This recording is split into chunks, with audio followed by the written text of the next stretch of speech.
చంద్రబాబు నాయుడు గారి పైత్యం, ఆయన ఆత్మస్థుతి రోజు రోజుకు మితిమీరుతుంది. సమయము, సందర్భము, వేదిక ఏదైనా సరే ఒకటే వాళ్ళకు నామ సంస్కారం. జగన్మోహన్ రెడ్డి గారు విమర్శించడము, జగన్ ప్రభుత్వాన్ని విమర్శించడము, వాళ్ళు చేసిన పనులు మేము ఎత్తుపోసుకోలేకున్నాం అని చెప్పడం. అంటే వేదిక ఏదైనా సరే, మొన్న జరిగిన ఏదైతే జరిగిందో, నిన్న కాక మొన్న దోహాస్లో జరిగిన ఒక కార్యక్రమం అయితేమి, అదేవిధంగా బ్యారిక్లో జరిగిన తెలుగు డయాస్లో కూడా చంద్రబాబు నాయుడు ఆయన కుమారుడు అనేకమైన అసత్యాలు మాడుతూ వైఎస్ఆర్ ప్రభుత్వానికి అన్నీ కూడా అండగట్టే కార్యక్రమం చేస్తున్నారు. మొన్న ఇటీవల జరిగిన వైజాగ్లో జరిగిన ఎన్టీ రామారావు గారు వర్ధంతి సభలో కూడా ఆంధ్రప్రదేశ్ రాష్ట్రం అన్ని విధాలా నష్టపోయింది జగన్ గారి ప్రభుత్వం అనిపేది. అయ్యా, మేము ఒకటే అడుగుతున్నాం, సూటిగా అడుగుతున్నాం, స్ట్రైట్గా అడుగుతున్నాం.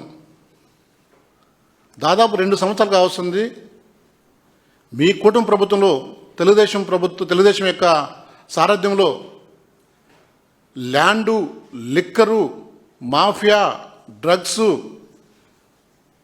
వైను, ఇవన్నీ కూడా ఈ 2 సంవత్సరాల్లో ఎంత పెట్టలేకపోతున్నాయో ఒక్కసారి మీరు అందరూ కూడా ఆలోచించుకోవాల్సిన అవసరం ఎంతైనా ఉంది. ఆత్మస్థుతి చేసుకోవాల్సిన పరిస్థితి ఎంతైనా ఉంది. సత్యాలు నికంటగా జరుగుతున్నాయి. ఈరోజు వైజాగ్లో కావచ్చు, విజయవాడలో కావచ్చు, తిరుపతి లాంటి ప్రాంతాల్లో కావచ్చు, మొత్తం ఏ విధంగా మీరు దీన్ని నియంత్రిస్తున్నారో, దాన్ని ఏ విధంగా మీ యొక్క డిపార్ట్మెంట్ ఏ విధంగా దాన్ని కంట్రోల్ చేస్తుందో ప్రజలందరూ కూడా తెలుసు. నిన్నగాక మొన్న సంక్రాంతి వేడుకల్లో దాదాపు లిక్కరు, మందు ఏరులై పారుతూ రాష్ట్ర ప్రజలను అనారోగ్యం చేసే పరిస్థితి తీసుకొచ్చినారు. పేకాట, జూదము, కోడి పందాలు, దాదాపు దేశంలో ఎక్కడా లేని విధంగా 75,000 బెల్ట్ షాపులు పెట్టి, దాంట్లో మళ్ళీ ఇలా తెలుగు సంబంధించిన కూటమి నాయకులు వాళ్ళు మళ్ళీ సపరేట్గా ప్రభుత్వం 10 రూపాయలు పెంచితే వీళ్ళు మళ్ళీ బెల్ట్ షాపుల్లో 50 రూపాయలు పెంచుకుంటూ సందులో సడమి అని మళ్ళీ దాంట్లో లిక్కర్ యొక్క కల్తీ కలపడం, ప్రజల యొక్క ప్రాణాలతో ఆడుకోవడం. దాదాపు ఈ పండగలోని ఈ 5 రోజుల్లోనే దాదాపు 1700-800 కోట్ల రూపాయలు ఆదాయం మీకు లిక్కర్లో చేశానంటే, అంటే ప్రజల యొక్క ఆరోగ్యం మీకు పట్టదు, ప్రజల యొక్క భద్రత మీకు పట్టదు, మహిళల యొక్క రక్షణ మీకు పట్టదు, రాష్ట్రంలో స్థితిగతులు మీరు గమనించలేరు.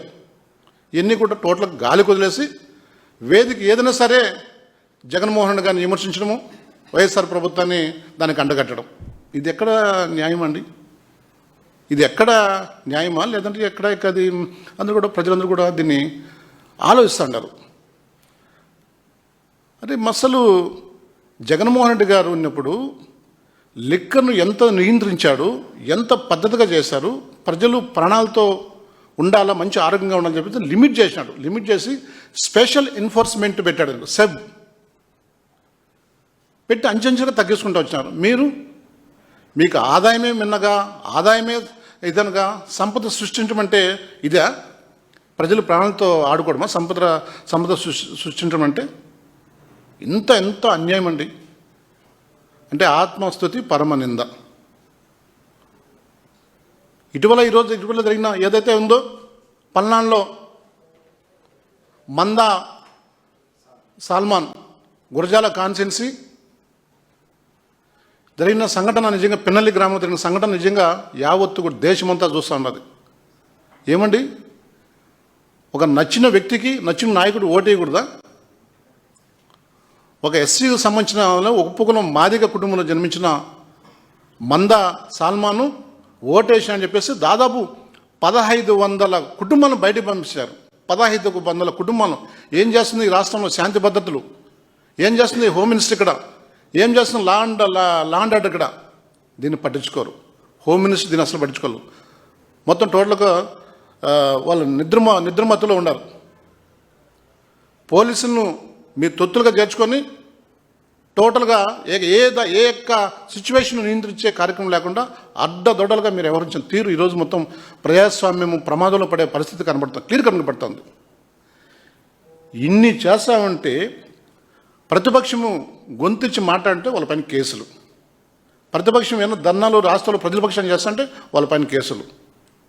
దీనికి మేము ఒకటే అడుగుతున్నాం, సల్మాన్ హత్యలో వ్యవస్థ పూర్తిగా పోలీస్ వ్యవస్థ మొత్తం టోటల్గా ఫెయిల్యూర్ అయింది. ప్రభుత్వం టోటల్గా ఫెయిల్యూర్ అయిపోయింది. నియంత్రించడంలో కానీ కంట్రోల్ చేయడంలో కానీ ఏమైపోయినా డిపార్ట్మెంటు ఏమైపోయినా ఏం చేస్తున్నారు లా అండ్ ఆర్డర్, కనీసం దీనికి సమాధానం చెప్పాల్సిన అవసరము ఈ కూటమి ప్రభుత్వం ఉంది. మాది ఒకటే డిమాండ్, ఏదైతే ఈ యొక్క పేద సాదా కుటుంబాల నుంచి కానీ ఒక మంచి నాయకుడిని ఎన్నుకోవాలా, మంచి నాయకుడికి ఓటు వేయాలనే ఉద్దేశంతో వాళ్ళు ఓట్లేస్తే దాదాపు 1500 కుటుంబాలు మీరు బహిష్కరించి ఎవరిచ్చారు మీ హక్కు? భారత రాజ్యాంగము అంబేద్కర్ రాజ్యాంగం నడుస్తుందా, లేకపోతే రెడ్ బుక్ రాజ్యాంగం నడుస్తుందా? దళితులను, మహిళలను, వ్యాపారులను, ఆడపడుచులను ఎక్కడ కానీ రక్షణ లేకుండా పోయే పరిస్థితి ఉన్నది. కనీసం ఈరోజు చాలామంది పేరెంట్స్ కూడా ఆందోళన పడినారు. ఈరోజు మేము ఒకటే అడుగుతున్నాం, ఈరోజు ఆంధ్రప్రదేశ్ రాజధాని అని పదే చెప్తున్నాం. మీ అమరావతి కానీ విజయవాడ కానీ, అదేవిధంగా నారా లోకేష్ గారు, షాడో సీఎం అయిన లోకేష్ గారు ప్రాతినిధ్యం వహిస్తున్న మంగళగిరిలో ఈరోజు డ్రగ్స్ కానీ గంజాయి కానీ విచ్చలవిడిగా కేసులు వస్తున్నాయి. మీరు ఎక్కడ నియంత్రించారా, కంట్రోల్ చేశారా? ఈరోజు యువత మొత్తం టోటల్గా రోడ్డు పాలయ్యే పరిస్థితి ఉంది. యువత నాశనం అయ్యేదానికి ప్రమాదం ఉంది. అంటే ఓట్ల తల్లిదండ్రులు కూడా చాలా ఆందోళన పడే పరిస్థితి ఉంది. ప్రభుత్వం ఇమ్మీడియట్గా దానిపైన యాక్షన్ తీసుకొని కంట్రోల్ చేస్తే తప్ప అది నియంత్రించే పరిస్థితి లేదు. ఎందుకంటే విపరీతమైన పొలిటికల్ జోక్యం వల్ల పోలీసులు కూడా ఏమి చేసుకున్న పరిస్థితి. దీనిపైన ఖచ్చితంగా న్యాయ వ్యవస్థ ఇన్వాల్వ్ కావాల్సిందే. న్యాయ వ్యవస్థ ఈ యొక్క ప్రజాస్వామ్యం ప్రమాదంలో పడింది, గాడి తప్పుతోంది ఈ కుటుంబ ప్రభుత్వం వల్ల. దీన్ని రక్షించాలన్న బాధ్యత న్యాయ వ్యవస్థ పైన కూడా ఉంది. అందుకే మేము సల్మాన్ హత్య ఏదైతే ఉందో ఒక దుర్మార్గంగా, ఒక అటవిక రాజ్యంగా, అనారోగ్యంగా ఒక వ్యక్తి బహిష్కరించిన తర్వాత తన భార్యకు 102, 103 ఫీవర్ ఉందని తెలిసిన తర్వాత ఊర్లేకపోతే ఆ మనిషిని జంతువులను చంపి ఈరోజు మీరు అంత హాస్పిటల్లో ఆందోళన ఉంటే ఇంటికి పోయి బాడీ తీసుకొని దాన్ని కూడా అడ్డుకుంటారు. జగన్మోహన్ రెడ్డి గారు ఎప్పుడైతే ఆ ప్రాంతానికి వస్తాను, అక్కడికి వచ్చి నేను వస్తాను, ఎందుకు ఆ ఊళ్ళోకి అలవ్ చేయరండి అంటే అప్పుడు భయపడి మీరు మొత్తం బాడీని ఊళ్ళోకి వచ్చే పరిస్థితి. అంటే దీన్ని బట్టి ప్రతిదీ కూడా మీరు తప్పులు చేయడము, దాన్ని మళ్ళీ వైఎస్ఆర్సీపీకి అండగట్టడం, ప్రజల యొక్క గొంతు ఎక్కడైతే వినపడించాలో అది జగన్ గారు వెళ్తే మళ్ళీ భయపడిపోవడం, మళ్ళీ ఇమ్మీడియట్గా దానిపైన దాన్ని లెవెల్ చేసుకోవడం. ఇదే మీ పరిపాలన? ఇదే మీ సమర్థవంత పరిపాలన? ఈరోజు ల్యాండ్ తీసుకోండి, కోట్ల రూపాయలు చెప్పిన ల్యాండు ఈరోజు లాలు కంపెనీ ఆ మాలుకు విజయవాడ వైజాగ్లో వాడు పెట్టిన కవంత మహా అంటే 106 కోట్లు 56 కోట్లు పెట్టింటారు. 156 కోట్లు. మీరు దాదాపు 600 కోట్లు ఇచ్చే భూమి విలువ కలిగిన భూమి ఇచ్చారు.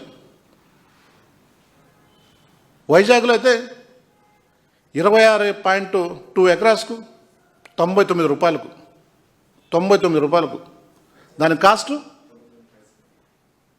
99 పైసలు, దాని కాస్టు దాదాపు 3000 కోట్లు. అంటే ఎవరు సొత్తు? ఇది ప్రజల సొత్తు, ఈ రాష్ట్రంలో ఉన్న ప్రజల సొత్తు. దాన్ని మీరు అడ్డగోలక ఆల్ ఫ్రీ అని ఇస్తే ఎట్లని? ఏమో మనకు కనబడుతుంది ఏంటంటే దీని కాన్సెప్ట్ ఏంటంటే కమిషన్లు, బ్యాక్డోర్ బ్యాగ్స్, విపరీతమైన లంచం. ఇది మీరు చేస్తున్నది. ఈరోజు మీరు చూసిన ఇది అదేవిధంగా మీరు మైనింగ్ తీసుకుంటే నెల్లూరు సంబంధించిన క్వార్జ్ కావచ్చు, ఇసుక కావచ్చు,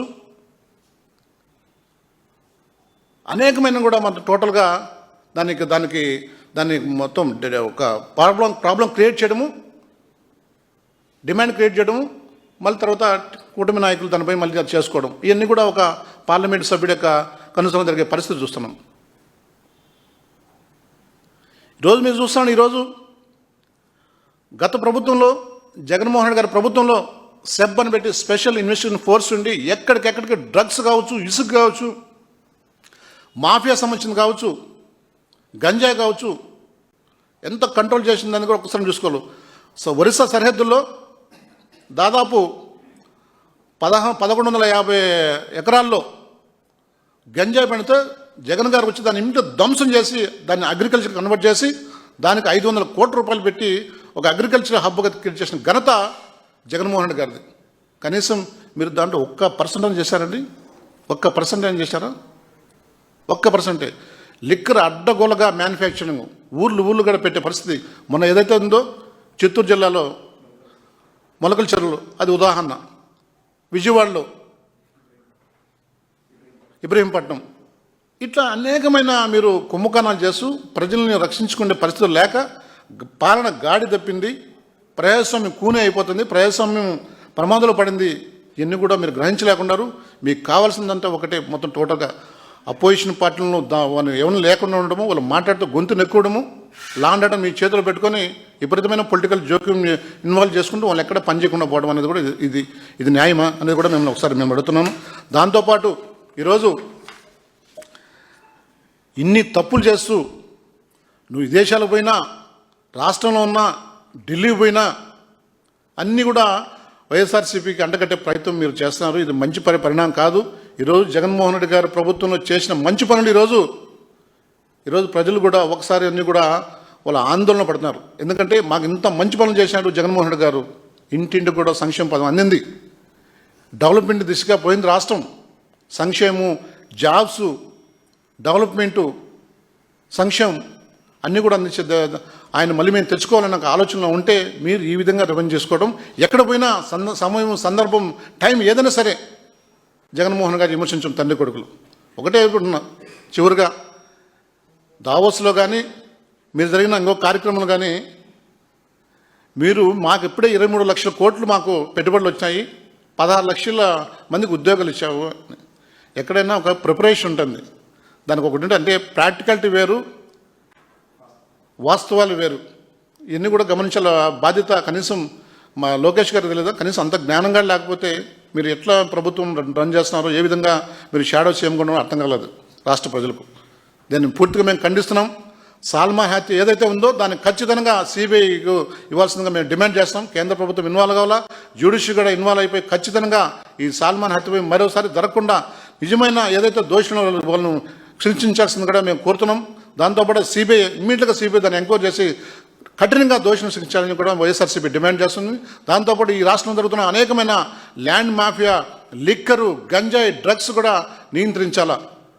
చెప్తున్న ప్రజాస్వామ్యం ప్రమాదంలో పడింది. యువత భవిష్యత్తు చాలా డ్యామేజ్ అయ్యే పరిస్థితి ఉన్నది. పిల్లల యొక్క పేరెంట్స్ ఆందోళనలో ఉన్నారు. ఈ రాష్ట్రంలో మళ్ళీ ఒక విప్లవాత్మకంగా వచ్చే పరిస్థితి కనబడుతుంది. కాబట్టి న్యాయ వ్యవస్థ ఇన్వాల్వ్ అవసరం ఎంతైనా ఉన్నదని చెప్పేసి మీ ద్వారా తెలియజేస్తున్నాం.